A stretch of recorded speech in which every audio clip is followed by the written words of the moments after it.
that not at the same time. Welcome to WhoDooTV. We are live for, it's what, May 1st? It is May 1st, yeah. And you're Jared. I'm Jared. Dude. Back in the studio. Good to It's been a little bit, man. See you. A little bit of time here. Man. But yeah. I'm Hoosier, and new comic books, May 2nd. Yes, we were talking about May 2nd. We've got some big books coming out this week. One book we are very excited for in particular, but we'll get to that in a little bit. First, let's get into it, man. Got some good stuff that happened this last week. Dude, we had a busy darn week last week because a little show that we waited a little while for, and we finally got that news that we wanted. Some Ninjak versus the Valiant Universe. Absolutely. Man, what a great show. Dude, it was really cool. I mean, we got so much love on episode number 1 from so many people. It's amazing. Everybody who's watched it, thank you. If you haven't seen the other ones, episode 2, 3, 4, 5, 6, they were great. The last 2 episodes, we got Kevin Porter, Chantel Berry on it. It was a cool show. I dug it. So if you guys haven't watched those reaction videos of that, do that. And it's the cool thing is that is still up online right now. Yeah. The show on comicbook.com. Yes. There was a concern that maybe it would be brought down. Maybe it wouldn't be, a part of, or it might just disappear and just kind of silent. I know Josh with Get Valiant wrote something on Outright Geekery about it all. That's kind of where I learned about all this stuff. And so it was it's crazy. And so I was really concerned. I was like, that's kind of a jerk move. But thankfully I checked it this morning and I was like, it's still there. That's awesome, because I definitely want to go back and rewatch it. Kind of like maybe in a movie setting, just like watch all of them all at once. Right. And then I got on Get Valiant on Thursday night, and they had Aaron Shinoki, the person that directed it, Bat in the Sun guy. And they also had Sierra Foster on there, which is really cool. Shout out to Get Valiant guys. But it was really cool that Aaron said that's how he wanted it. That's how it was written. It was written to be like a feature length. Yeah. And it was interesting. I guess a lot of fans spoke up. They did their part. They sent letters to DMG, sent emails to DMG, basically telling them we want it, gotta have it. It's awesome. That's good. That's good. What's up, Danny? Danny's on the chat. I am back, absolutely. How's it going, comic book brother? And William Pace. It is the fresh-faced Jared, all back in the studio. Right? I mean, we got him back. We got him back. So, we'll take him. And but I dug it. Yes. It was pretty good, right? Was it the Avengers? No. But was it good? Yeah. I think with what they were putting together and what they were going out to do, I think they checked all the boxes, and it came out and it was fun. And that's really what I'm rating this one on. I didn't expect for it to be the Avengers. I didn't expect for it to be this crazy explosion of, now we're seeing all our favorite Valiant characters on the big screen. No, I am rating this one on fun, and it was fun. That's exactly what it was. And I think they did an awesome job with that. It was entertaining. Yeah, it was a great entertaining. I liked it. It was fun. We got to see our characters in real life and real person. Yeah. For the first time. For the first time. Yeah. Which is great. And man, there were some awesome, really great performances. Derek Thieler killed it as Arik. I think he did a really good job. We've got, Sierra Foster as Livewire. She was killing it. And then, Chantel Berry as Roku, and Kevin Porter he did a good Armstrong. I really liked him Armstrong. I know you said in first episode, I liked Alex Mingle, who did Archer. I actually really think he played Archer quite well to that naive character they were. To hear Kevin talk about how that whole let me play good cop, bad cop, that was completely improv. That was not scripted. That's and great, it was just actually. Those two going back and forth. I dug it. I like that he was a cool character. I thought he was kind of, and there's supposed to be some more bloopers of them two driving around. Oh, sweet. Right? There's so much fun parts. He's, using a map when he has his smartphone right in his hand. There's so many smart things, and just sit down. It was just hilarious. Left, your left or my left? It's the same left. I dug it. That's really good. I dug it. That's really good. But we also got another thing that came out. Yes, absolutely. It is the biggest opening in the box office ever Will it beat Star Wars? Man, I don't know, but yes, Avengers Infinity War came out last Friday, technically on Thursday. I mean, there were some showings at like 4 p.m. out here on Thursday. Like, it's crazy. One thing I always say about movies, and it's a joke, it's not a spoiler alert, but I always say about movies, they all die in the end. Mm-hmm. So I always say that. They all die in the end. It's all right. You know, come on. I mean, yeah, it was really cool. Speaking of Thanos right here on it, did you know that Shadow Man, the original Shadow Man that was in Damien Poirier? Yeah. That he was the original Thanos? He was, yes. In like the Avengers, he was kind of the motion capture Thanos there, which is kind of cool. Yeah, in the end credits. Really, really good. But it's been getting a lot of love, man. This is going crazy. Yes. I mean, I went and saw it, and I just left that theater. I mean, this is 10 years, and I'm sure I've mentioned this before, but it's just like, it's worth noting, like, this has been a 10-year plan that Marvel has started with Iron Man back in May of 2008, and now we're May in 2018, 10 years later, and they put together this movie, had all these points they wanted to hit leading up to this, and in total, I believe this is the 18th film, 18th or 19th, and they really just it blew it out of the water. And I was super concerned that maybe this movie would come out and just fizzle because of the hype and everything like that. But what they pulled off was so much more than I expected and so much better than I expected. So it man, it's so good. If you guys haven't seen it, you guys really gotta, because it's a freaking amazing movie. I didn't want to hang out with people, so I haven't seen it yet. You know, and leave it for Marvel to come out with the Avengers, right? Have a huge movie, and then put out Avengers #1. Leave it for them. You know, let's get this cash cow. We do movies, but we also do comic books, and we're gonna try to pinch a penny whenever we can. They do add some extra characters here, like Mr. Marvel and She-Hulk, and Ghost Rider. I mean, but yeah. You know, I mean, they are going on their own path here. It's not the same characters. It's not the same story exactly, but they're definitely riding the wave that has come with this movie, and it's all a plan. And it almost feels like anymore, like the comics are becoming a advertisement for the movies. Like, that's, to be honest, that's really where their money's coming from anymore. Right. Because and they're even saying that a lot of these don't necessarily cross over, right? They don't cross. Movies don't necessarily mean more book sales, which is interesting. However, that is different for like Walking Dead. That is true, right? And so what I have to say is that direct correlation of how Walking Dead, kind of off topic a little bit, but on topic if you follow me, if you come with me. You got The Walking Dead. They had the books, right? And they came out and they did their thing, and then the show came out. But the show's a little bit different. There's a little bit different of the concepts. And they tied that in well. They actually played that. Kirkman and the crew at AMC and Image played that really well, to where it made people that liked the show want to read because they know it's a little different, right? That's true. But it's very similar. It's like it's same stories, but written a little different way. And it really connected it. While these, and it was more of a direct adaptation versus just a movie script that's direct for a movie. Right, that kind of uses some comic book stories. They kind of use some of these concepts. Somewhat close to what they built to the Infinity Wars of the comics. Right. But, I mean, it's, yeah, it is different, though. Right. It is very different. So, Danny says he's already seen it twice in 2D and 3D, and he might go for a third showing. My goodness, that is 40. I think Marvel is making all their money off of Danny. Yep.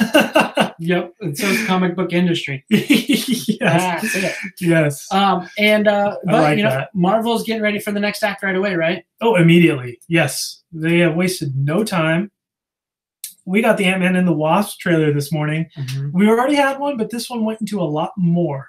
And this movie looks awesome. Looks so cool. I dig it. You know, I dig it. Michelle Pfeiffer, Michael Douglas, and of course Paul Rudd is the lovable loser. Yeah. And that's perfect Paul Rudd cast. I love the story. I like the way costume is on these. I'm like probably more excited to see this than I am the Avengers, to be honest. Oh wow! I don't know. I haven't seen the Avengers yet. It's a bit but sacrilege, but you know, I'll let it pass. Sorry. So, no, I mean the first movie blew my expectations out of the water for Ant-Man. Because Ant-Man came out and it's just kind of like he's always been that kind of weird character out there. Right. Lots of different iterations. I mean, originally was Hank Pym who had problems with, you know, some marital issues, which kind of pushed the limits. We also had, you know, Scott Lang came out and he was, you know, he stole the suit but the way that they put this one together, it actually like it works so well and it's fun. And so this movie, I'm just expecting so much more of the same. I can't wait for it. And I mean, the bad guy in the film looks awesome.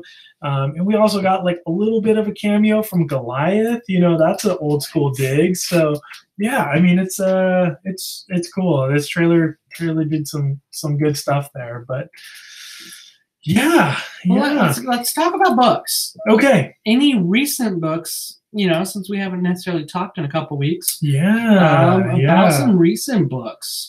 Man, some recent books. I mean, definitely have gotten into. Well, last week was Exo Man of War number 14. Yes, it was. He is back on Earth. He is back on Earth. And what other book was out that week? Ninjak, right?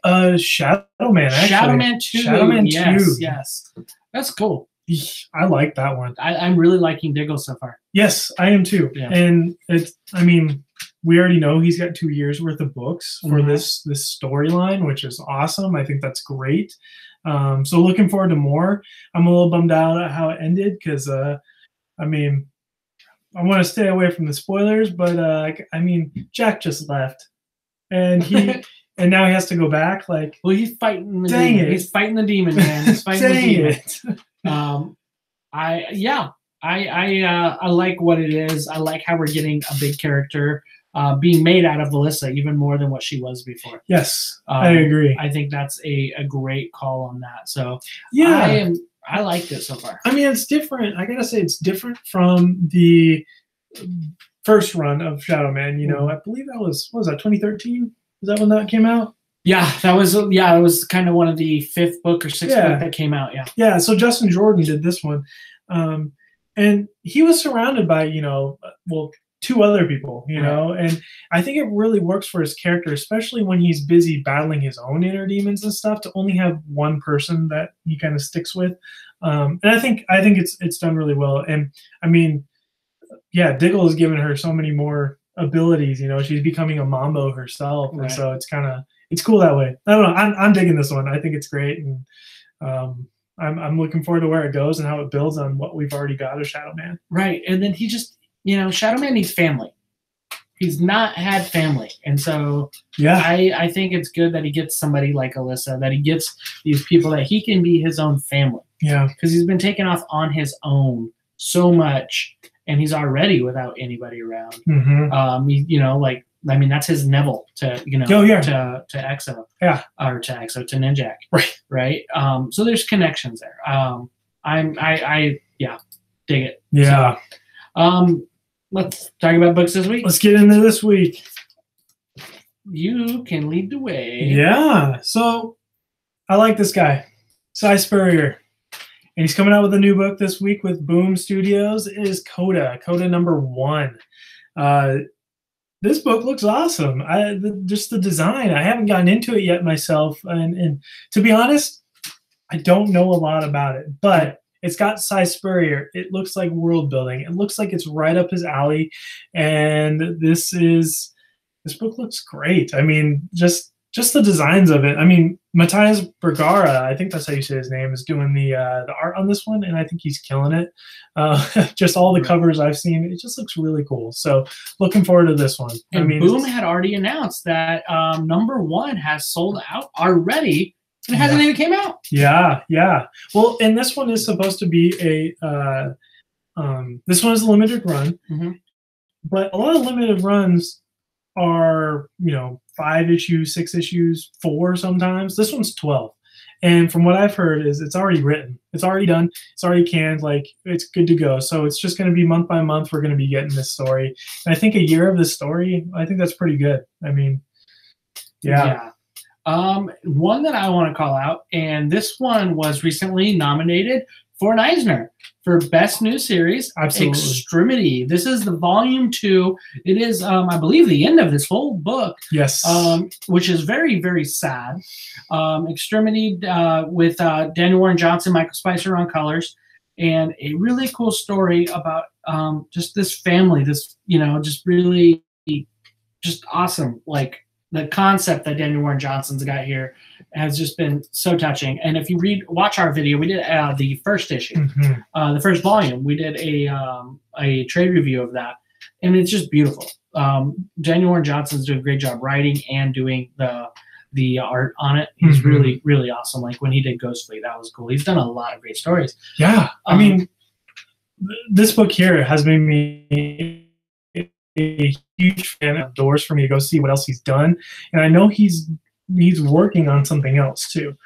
He says he's getting into it and he's writing some other stuff, so I cannot wait. I think he's a super talented artist and writer. He wrote this whole thing and everything, and I think it's just really good stuff. Yeah, I got excited because at the Image Expo, Kirkman talks about Skybound having some more Daniel Warren Johnson stuff.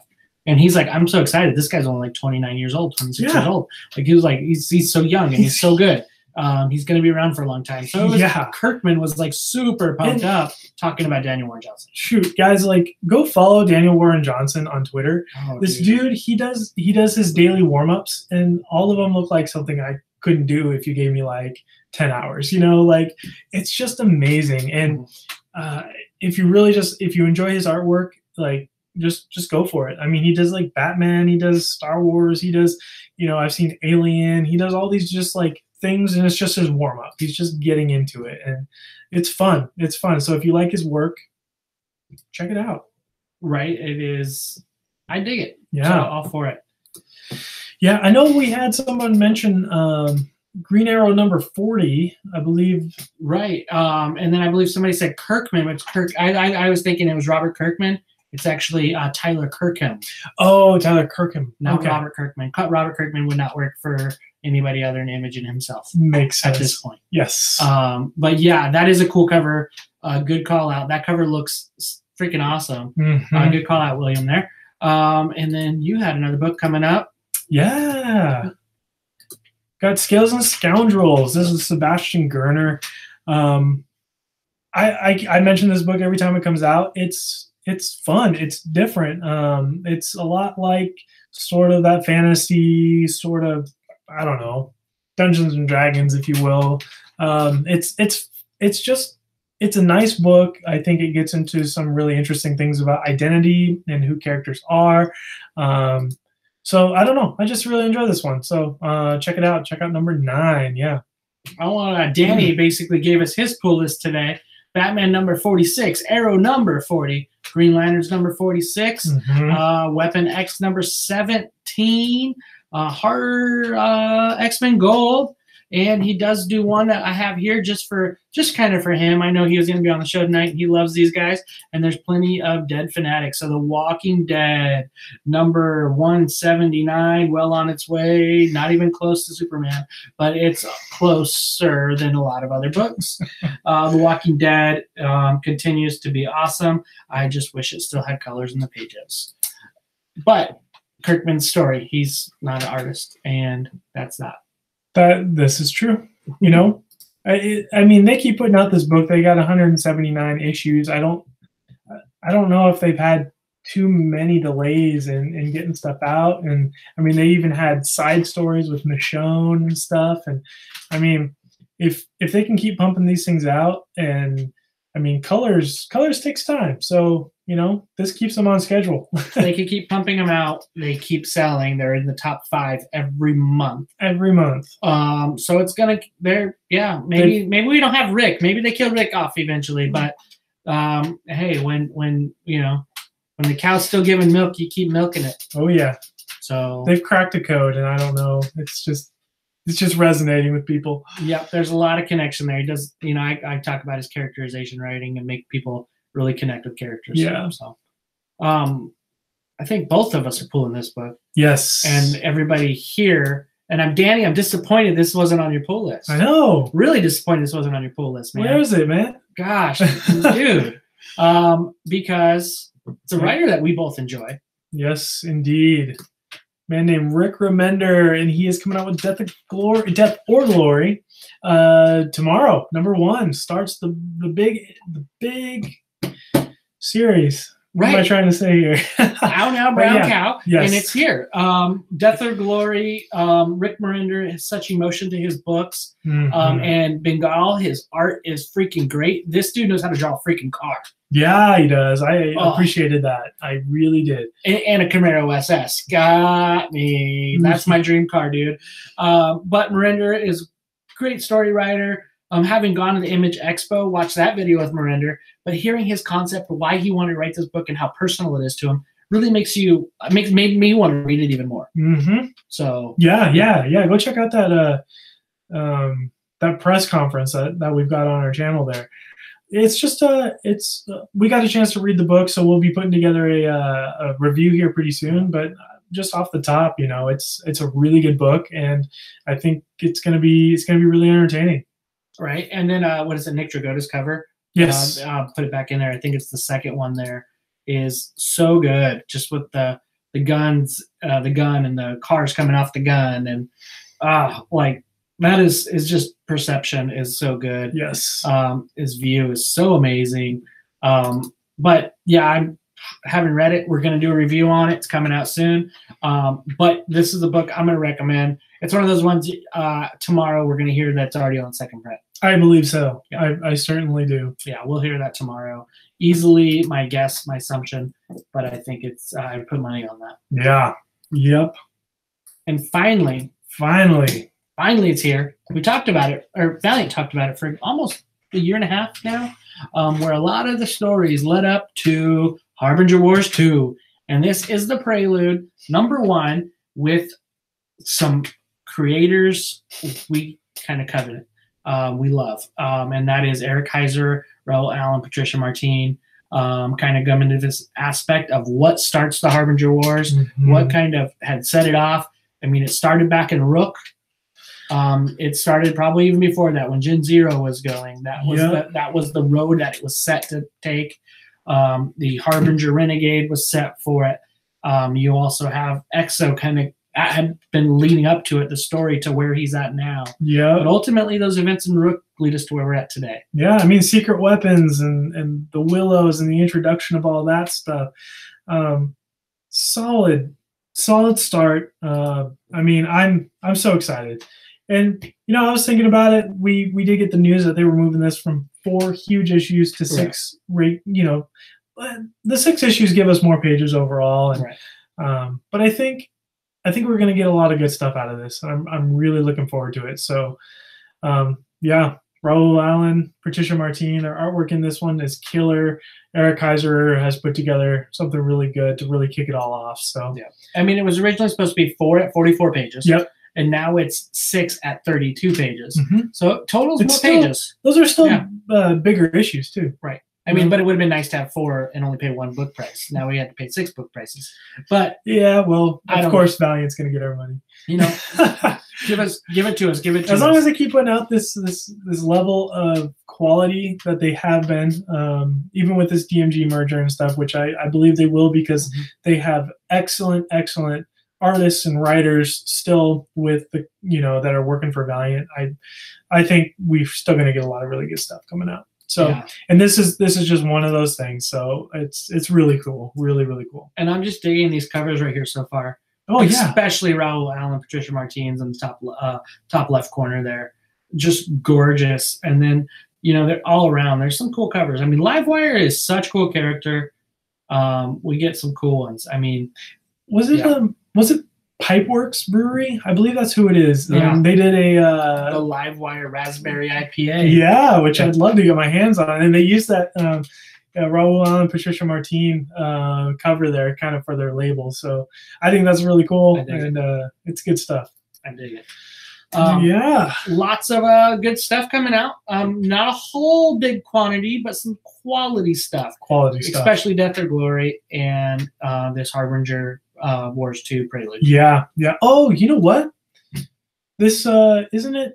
New Free Comic Book Day on Saturday. Right, we were just gonna fly right past that. Yeah, good call. Good call. Yeah, so definitely go check out your local comic book shops and go visit them on Saturday. You know, give them some support. It's gonna be full of people. You know, take somebody who doesn't necessarily know much about comics to go check it out. They can get themselves a good taste of what this hobby's all about and stuff. So it's good stuff. It's fun. So just wanted to mention that. Dude, glad you got on today, dude. Yeah, yeah, me too. Have you on there. That means we're gonna have some stuff of us coming out eventually. It'll be good. Filming crap. We are filming so much, and it is awesome. I want to know what you guys want us to read. I only get Jared every once in a while, so if there's books you want us to cover, put those in the comments below. That way we can read them and get them covered. Even if they haven't out yet, maybe we can get our hands on them. So yeah. But we appreciate you guys. Sub, Twitter, WhoDooTV, yeah. Rock and roll. All right, guys. Well, thanks for coming on with us. We enjoy you and